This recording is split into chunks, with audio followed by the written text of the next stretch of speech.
आज हम बात करने वाले हैं बहुत ही इम्पोर्टेंट टॉपिक के बारे में। और ये more than a million case हमारे इंडिया में हर साल आ रहा है। और ये हम जानते हैं by the name of frozen shoulder, और we can say in medical terminology, हम मेडिकल की भाषा में इसे एडेसिव कैप्सुलाइटिस भी कहते हैं।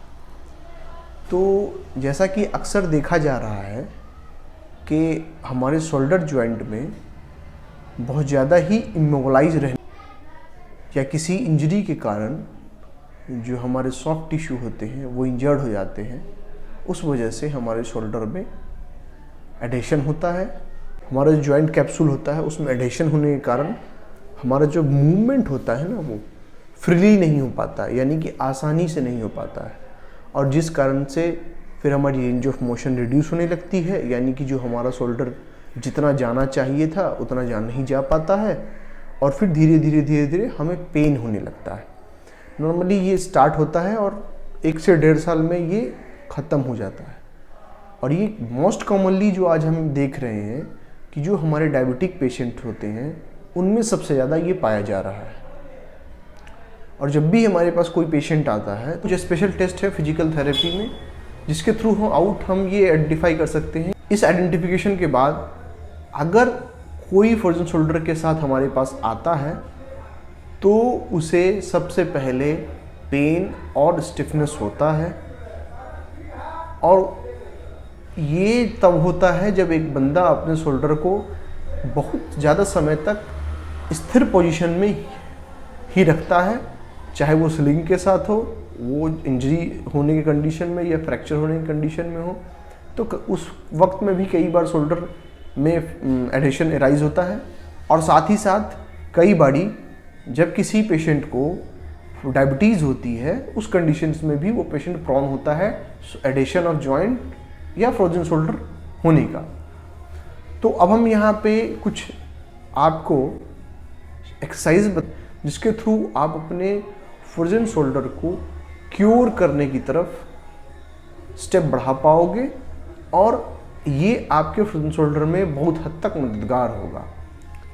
तो फर्स्ट ऑफ ऑल हम किसी भी एक्सरसाइज करने से पहले उसे वार्म अप करेंगे। वार्म अप करने के लिए हम यूज़ करेंगे एक हॉट पैक, जो कि हमें किसी है जो कि बेरेबल हो, और हमें एक कॉटन क्लॉथ के साथ रैप करके उसे अपने शोल्डर के जॉइंट पर रखना है, ताकि जिससे कि इस जॉइंट के इर्द गिर्द जितनी भी मसल्स हैं वो वार्म अप हो सके और मूवमेंट में जाने में हमारी हेल्प कर सके, नरिशमेंट हो सके मसल्स का। कई केसेस में ये वेरी करता है कि हॉट पैक ज़्यादा आरामदेह होता है या फिर ज़्यादा अच्छा रहता है हमारी इंजरी में, और कई जगह पे कोल्ड पैक भी आरामदेह होता है हमारी इंजरी में। तो सबसे पहले हमारा एम होता है पेन के साथ साथ मोबिलिटी पे काम करना। Pain with mobility and then after strengthening, ये 3 स्टेप में हम अपना ट्रीटमेंट प्रोटोकॉल या फिर रिहैबिलिटेशन को प्लान करते हैं। इसमें ये ध्यान देना है कि जो हमारी मूवमेंट होगी वो लोग क्लॉकवाइज और एंटी क्लॉकवाइज होगी। It's like pendulum motion, pendulum, and ये दोनों वे में होगा, क्लॉकवाइज और anti clockwise. It's like clockwise then anti clockwise. इसके साथ ही साथ हम इस पे वेट भी लगा सकते हैं, बट अगर पेन हो तो फिर वेट हमें नहीं लगाना है। तो ये 2 एक्सरसाइज हुई, एक क्लॉकवाइज और एंटी क्लॉकवाइज पेंडुलर मोशन में। शोल्डर लैडरिंग की मदद से हम अपने शोल्डर को और अच्छी तरीके से स्ट्रेच कर सकते हैं। इसमें हमें अपनी फिंगर्स को स्क्रॉल करते हुए लैडरिंग के तौर पे ऊपर लेके जाना होता है, और हमारी बॉडी वॉल की तरफ जा रही होती है, जिससे कि हमारे शोल्डर का प्रॉपर स्ट्रेचिंग हो पाता है। अगेन देन आफ्टर फिर हम बैक आते हैं स्लाइड करते हुए अपने हैंड को, if the surface is smooth, और ये एक्शन हम रिपीट करते हैं साइड वे में और फिर लाइक दिस वे ऑल्सो।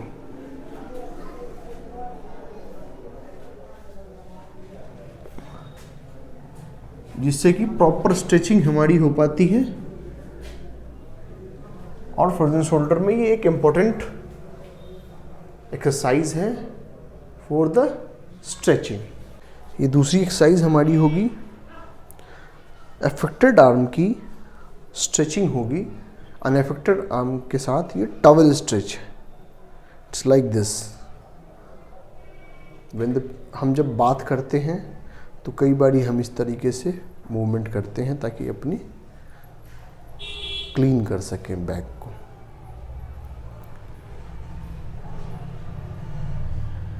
ये हमारा मूवमेंट हुआ।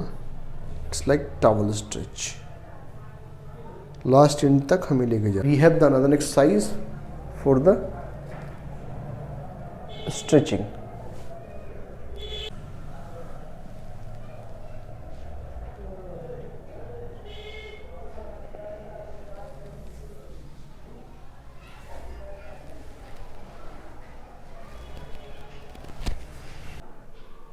Take it inward.